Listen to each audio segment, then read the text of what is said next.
Salut à tous, vous voudriez avoir des preuves que Jésus existait? Restez pour écouter ce qui suit. Bonjour à tous et bienvenue dans cette quatrième partie pour vous démontrer par des preuves que Jésus a bel et bien existé. Aujourd'hui, ce sera l'aspect 4, donc l'aspect médical. On va aller directement au vif du sujet par rapport au nom de Jésus. Là, vous allez me dire, mais quel rapport entre l'aspect médical et le nom de Jésus? Eh bien, chez les chrétiens, et c'est la réalité en même temps, le nom de Jésus est le plus grand nom, le nom le plus fort, le nom le plus au-dessus de tout en fait. Et comme preuve, ce nom-là est utilisé lorsque nous prions et lorsque nous voulons chasser des démons, lorsque nous voulons prier pour également chasser la maladie dans des gens, et ça fonctionne. Je dirais pas tout le temps à 100% des cas, mais pour une très grande majorité des cas, ça fonctionne. Donc, le nom de Jésus est au-dessus de tous les noms, mais est utile, comme je vous dis, pour chasser les démons. Donc, on s'en sert via une prière, mais pas spécifique. On peut avoir des prières très rapides, très longues. Ça dépend des cas, ça dépend des situations, et pour justement guérir les gens. Moi, je m'en sers pour faire des lives justement de guérison. Et je vous invite justement à venir sur mon compte TikTok et à vous abonner, car je fais des lives de temps en temps, régulièrement, pour justement prier pour les gens, pour les guérir, et ça se fait en live. Donc, j'ai des preuves de témoignages de gens qui sont guéris en live par Jésus-Christ, pas par moi. Moi, je suis juste l'outil, on va dire. Et donc, le nom est très puissant, et c'est marqué même dans la Bible à ce niveau-là.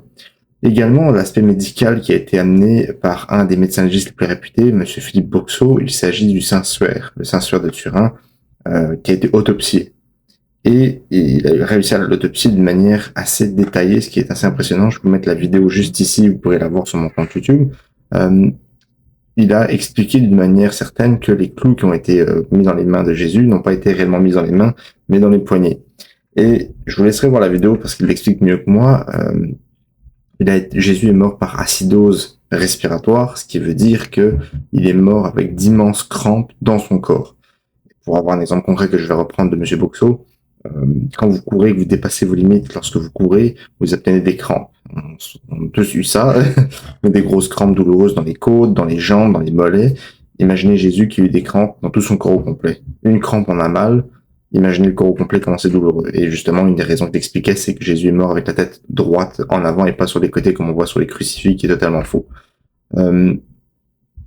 Donc, on peut remarquer grâce au Saint-Suaire vis-à-vis de ça qu'il y a des traces qui ont été faites grâce aux autopsies de carbone 14, que justement on a vu les traces de sang de la couronne d'épines, on voit les clous qui sont dans les poignets, et on voit aussi que les jambes de Jésus étaient fléchies, qui est une des preuves également comme quoi que Jésus est mort dans des crampes assez atroces. Donc, en cette courte preuve, on va dire médicale, les gens vont toujours pas y croire encore une fois, mais la vérité est facile à trouver, mais parfois difficile à accepter. Autre sujet, je dérive maintenant vis-à-vis de ça, ce serait de parler de ma campagne de dons. Je collecte des dons pour des enfants, des orphelins dans le monde. Donc, je vais vous mettre mon code QR juste ici pour que vous puissiez le scanner, qui va être utile pour justement aller accéder à ma page YouTube. Ou est-ce que j'ai d'autres preuves également, des preuves scientifiques, etc., des preuves archéologiques même, et pour également, on va avoir d'autres vidéos reliées à ce sujet-là. Si vous avez aimé ma vidéo, je vous invite à liker et à partager ce contenu à d'autres membres de votre communauté. Ça pourrait être utile pour montrer et partager l'évangile d'une certaine manière et toucher le plus de monde possible. Je vous invite également à donner votre vie à Jésus. Nous sommes dans les temps de la fin maintenant. Je ne sais pas si vous l'avez remarqué, mais il y a des conflits partout dans le monde. Encore une fois, récemment, là, je fais cette vidéo-là, nous sommes le 16 avril 2024. Il y a encore eu des conflits avec Israël et l'Iran, donc on s'en va vraiment vers une troisième guerre mondiale et beaucoup de prophéties, presque 2000 sur 2300 ont été déjà réalisées.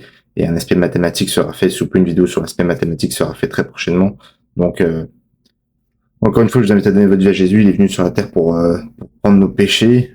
C'est un Dieu bon, un Dieu juste, un Dieu saint. Certains vont dire, mais si c'était juste et saint et bon et amour, pourquoi il y a autant de souffrance?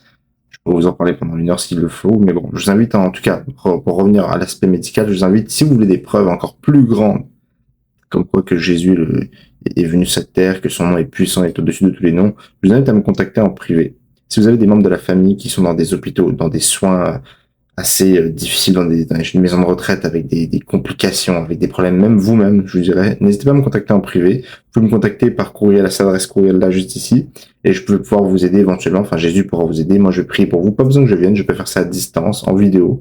Si ça peut être pour vous, des membres de votre famille, des amis, etc. N'hésitez pas. Faut que ce soit sincère et honnête. Ne faites pas croire que vous avez des maladies ou des choses comme ça, puis que ce n'est pas vrai. Ça servira à rien à part vous mettre dans la honte vous-même, parce que moi, ça ne me dérangera pas. Donc, n'hésitez pas à me contacter si vous avez besoin de cela. Et puis, ça me fera un grand plaisir de vous aider. Merci à vous.